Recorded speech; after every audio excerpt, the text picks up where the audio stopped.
صلوا على النبي. أنا محمد الجابري. وتلك حكاية مصر. بردية إيبرس هي واحدة من أهم البرديات الطبية في مصر القديمة. تم اكتشافها في عام 1862 في الأقصر، وتعود إلى حوالي 1550 قبل الميلاد. أهمية بردية إيبرس.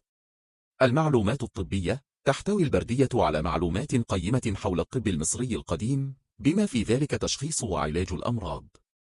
الوصفات الطبية. تشمل البردية وصفات طبية لعلاج الأمراض المختلفة، بما في ذلك الأمراض الجلدية والجهاز الهضمي. المعلومات حول الصحة. توفر البردية معلومات حول الصحة العامة في مصر القديمة، بما في ذلك النظافة والوقاية من الأمراض. محتويات بردية إيبرس: 877 قسما. تحتوي البردية على 877 قسما من النصوص الطبية، بما في ذلك الوصفات الطبية والتعاويذ. الأمراض والعلاج. تشمل البردية معلومات حول الأمراض المختلفة، بما في ذلك الأمراض الجلدية والجهاز الهضمي والتنفسي. العلاج بالأعشاب. تشمل البردية وصفات طبية تستخدم الأعشاب والمواد الطبيعية لعلاج الأمراض. أهمية بردية إيبرس للبحث الطبي.